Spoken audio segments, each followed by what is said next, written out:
my wife has always had, like, I would have dreams, or things that I thought were dreams where I would see like shadows in the room, in the corner, things of that nature. And my wife would like instinctively wake me up. And I remember going through a period in my life where these things were happening a lot. And then I met my wife, and one of the most amazing things to me was that somehow she was keyed into these things and would wake me up. Wow. And that actually like stopped a lot of this stuff for a long time. Right. So I don't say anything to her. Yeah. I just go like, wow. Oh, wow. That, oh, wow. Crazy. Interesting. That's crazy. So, you know, I don't say much at all. I just go, that's crazy. Sounds like you had sleep paralysis. And I described to her what that is. And she goes, wow, that's interesting. And then we just go about our days, right? Yeah. So I'm going to work thinking about this. I'm coming home thinking about this. I'm playing the game thinking about this. I'm eating the dish thinking about this. For sure. And I go to sleep into what would be the fourth night. And so, like I said, I hadn't shared it with anybody, and especially not like I didn't want my son to hear, because that's the last thing you want. You know what I mean? He's when they're even just logistically speaking, it's like, are you a parent who likes to sleep a full night? Don't tell your kids anything about anything creepy, because that's a recipe for never getting sleep again. Yep, absolutely. So I was always very cautious. Like my son didn't have any idea about this stuff growing up. Now he does. He's 9 years old, and dad just does a podcast. So, you know, he's very keyed in. But at that time, not the case. So the night of the fourth night, I go to sleep, and it seems uneventful. But I am woken up to my wife. She's waking me up from seemingly a bad dream, and she's showing me a video that she's taken. I actually found the video recently. I think I posted it on my Twitter. Only the people that knew this story would have gotten it. But when she woke up, she looked over to me, and I guess where you would put your fingers for your pulse on your neck, that part of my neck is like throbbing. So like it looks like I'm going through some high stress situation. It's so significant that she takes a video of it. Wow. And watching it recently, I was like, oh yeah. What's funny is when I've told this story before, I was like, yeah, she took a video for like 5 to 10 seconds. Now the video is like 27 seconds long. So she's just letting me, she's like, this is incredible. But eventually when she's got enough footage, she wakes me up. Right. So she goes, babe, you got to look at this. Like you were having a bad dream or something. Look at the way your neck is going. So I'm sitting up in bed, and I'm watching this video, and in the middle of the video, at the foot of the bed on the twin size mattress, my son starts screaming. Wow. My son is still asleep. Wow. But he's screaming. And he sits up, but he's still screaming and crying. And we scramble over him. We start consoling him. We hold him. We're petting him, trying to stroke his face and wake him up. And hey, it's okay, buddy. It's okay. It's just a dream. It's okay. It takes a little while for him to come to. But you could tell, like, when he came to and his eyes open, he's looking around the room, but he's still in hysterics. Right. Once we were able to calm him down enough that he could speak, all he could say was a monster with red eyes and big teeth. Bro.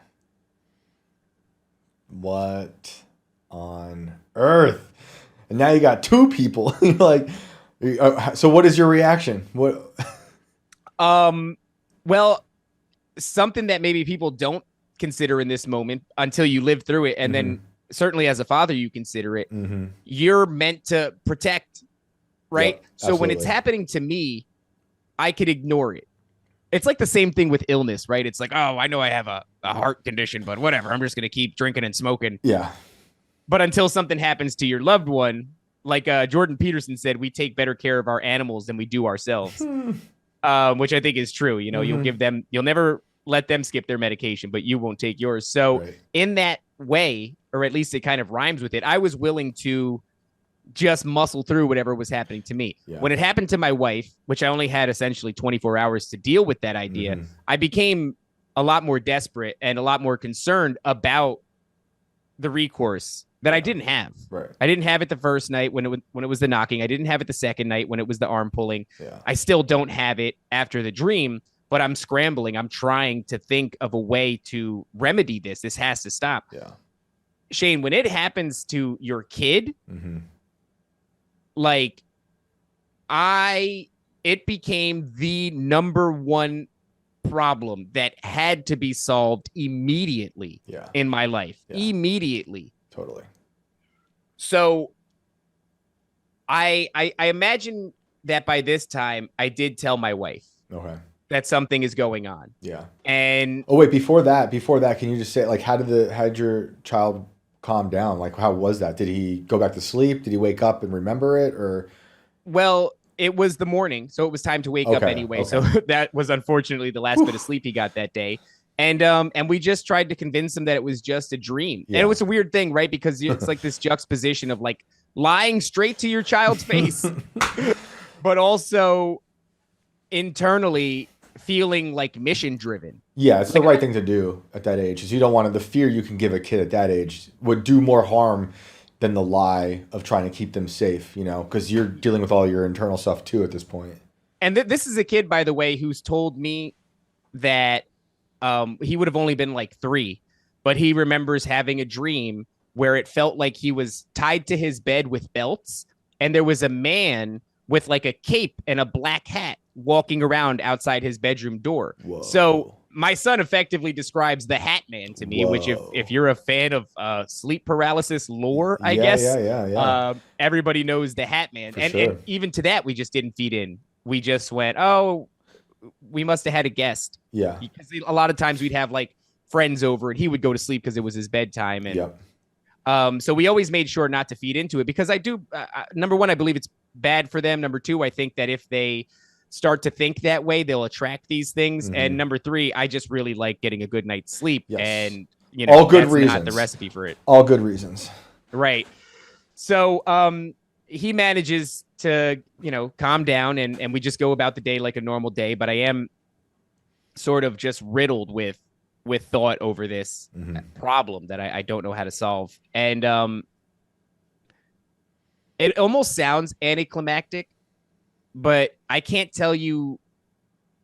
This was like what feels like in hindsight a destiny moment for me, because we now do a show called Nephilim Death Squad, me and my co-host Top Lobster, and it's a very successful show, and it's because it resonates with people. It's about conspiracy and spirituality. And I think that my experiences forever changed me and set me on this path to do this thing that now is it's my main job now. So it may sound anticlimactic, but it certainly isn't. What ends up happening the 4th night, I do believe I still played Red Dead Redemption, is it's a good game, Shane. It's a really good game. Is for the first time in my life, I pray. Yeah. And I pray directly to Jesus Christ. And I pray with a sense of desperation that I've never had, because that's one thing I can't understate, is the level of desperation I felt. I've been through a lot of things. I was homeless as a kid. I was, I've just been through a lot. Yeah. Nothing has provoked this level of desperation. Nothing. I everybody's got a history of getting in trouble and all this stuff. Like, I've been in some really scary situations. Right. Nothing has provoked the feeling of desperation like this did. Yeah. So when I tell you that prayer would have been the first time that I prayed to Jesus Christ, not raised religious, never went to church outside of funerals and maybe a wedding or two. Right. Had no religious upbringing whatsoever, never thought anything negative about it. In fact, if you're a conspiracy theorist for as long as I have been, it's always something that's been on the table. Right. But for some reason, I wouldn't dismiss it. I would just kind of go, not yet. Yeah, that's there. Yeah. That's there. Yeah. It's an option. It's not going anywhere. Sure. I'll explore it eventually. It's a big book, and it's kind of wordy. And so I just would put it off. And even though so many things pointed back to it. Yeah. After that prayer, it stopped entirely. Amazing. I mean, on a dime. Yeah. It stopped. There was no more red-eyed, big-toothed monster to speak of. It just never happened again. Now, since then, lots of things have happened to me. Yeah. But I will continuously call on the name of Jesus Christ, and these things will stop. And it's gotten to the point now where it's an open conversation with me and my wife, where she'll go, the energy is changed in the room, and I'll go, yeah, it has, dude. Like, you'll just wake up in the middle of the night sometimes, eyes will pop open, and something just feels different.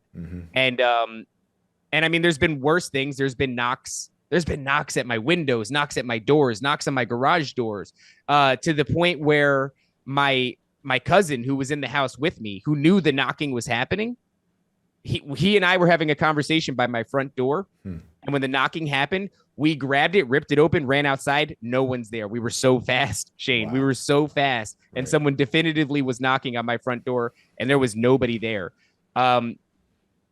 That was going on for weeks until I prayed over my house. I had just moved into a new house, and I decided that I had to claim sort of spiritual ownership. I mean, these concepts sound wild when they come out of your mouth. No, it's true, though. When you see the things that I've seen and you've had the experiences that I've had, what I will say is a lot of my show is about exploring the Bible and biblical concepts and spirituality and conspiracy theory. But even though I'm still learning, I'll never turn my back on Jesus Christ, because it feels almost gross. It feels like I appealed in that moment out of such a level of desperation, and to have gotten exactly what I wanted, which was for my family to be safe and for this thing to leave us alone, to then suddenly turn and have doubts when it's convenient and comfortable seems like a weakness to me that ever since then I refuse to display. You have to celebrate Christ and that protection and joy even through all the good times, after experiencing how he can be there for you in those dark times. But that's what the whole world right now is trying to divorce you from God, right? And it's trying to take you in those good moments and make you be like, oh, well, I have my material wealth. That's all that really matters. That's the new, lowercase g God in our hellish landscape right now. But dude, I'm the same way. I didn't have an experience like that. But once you have an experience to some degree with God, it's impossible to just close your eyes to that moving forward. What did your wife say when you told her about the dream and that you guys had these things going on? Well, that's actually an interesting story too. So that apartment was her childhood apartment. She grew up there. Okay. And that room was her brother's room. Now, her brother was somebody who I think now would have been diagnosed as like bipolar schizophrenic. Although if you're a fan of Nephilim Death Squad, we have talked to a clinical psychologist who has a few things to say about that diagnosis. Love that episode. It's a tremendous one. Shout out to Dr. Jerry Marzinski. If I don't say the guy's name enough, there it is again. Yeah. Excellent interview. So he used to complain of something that I realized. I was like, he's having sleep paralysis, and an entity. And so, to her, it was pretty heavy. I think everyone will be relieved to know that apartment building has actually been demolished recently, and they put up new ones there. Wow. I don't know what happens to that spirit. I don't know, but through her descriptives telling me about her childhood experiences, what her brother went through, I can't help but feel like I tangoed with the same thing that plagued him. Wow. Yeah, that's interesting. I got chills just even thinking. I never really said that out loud. My wife has alluded to it, but he was a troubled kid, and he would, have these almost like personality switches where he'd become very dark and, you know, very violent. And yeah, he would complain about being in his bed, unable to move, shadows standing in the corner, creatures with red eyes, things like that. Wow. In his childhood primarily, Wow. which I think children are more susceptible to that sort of thing. Yeah. But I just think that when the kids moved out and it was just her parents behind, this thing didn't have a lot to feed off. And I just came along and I just gave it a buffet. Yeah. And it drew strength from me. And I think that it's a silver lining because I gave it the strength that it needed to manifest in a way that I could see. But that was sort of the hole in its game, in that it showed me itself, because I've always been sort of a nuts and bolts guy. The reason that I believe that there was a spiritual aspect to this realm that we inhabit, but also all these conspiracies, is because they leave their calling cards everywhere. That's the nuts and bolts. It's the symbolism that is prevalent in Hollywood, and it's prevalent in the music industry, and it happens to be the same one that practicing occultists will display. And so to me, that was always a tell that these things were real in some way, shape, or form. So I've always been the type of person that needed something akin to proof. And this thing showed itself to me, man. And that was it. That was the hole in its game. That was where it lost its ability to feed after that, because you know, we closed that off. And not to say that I wasn't afraid anymore, because it's not like you call on Jesus Christ and all of a sudden I'm some you know, devout Christian. I was still very uncertain of what in the hell even happened. But it made me take a look at the Bible and its interpretation of the spiritual realm in a real way. And it's made me come to the conclusion that we are all constantly engaged in spiritual warfare, and things are attacking us that you just can't see. And we've become so locked into the physical and the material, like you said a moment ago, Shane, that for some reason we think, I think even Tucker Carlson said it recently. He said that we have been severed from our spiritual connection in the West, or we've been severed from our understanding of the spiritual realm by design. And I think that is, you know, the greatest trick the devil ever pulled was convincing you that he isn't real. 100%. And he's everywhere. And these entities look for any weakness in your defense to sneak on in, you know, and you got to be on point with it. That's why, you know, after years of not believing, I believe so much now. And I want my kids to have that foundation so they can have a better shield through life. We're not invincible, but I didn't have that growing up. The Bible, none of this stuff was important to my family for whatever reason. As a kid, you know, they said they believe in God, and that was that, but it didn't. There's nothing for me as a kid that gave me any type of foundation growing up. And it took having a family to realize how important it is, and how really the world just boils down to it's as simple as good versus evil. That's it. You know, there's no in between.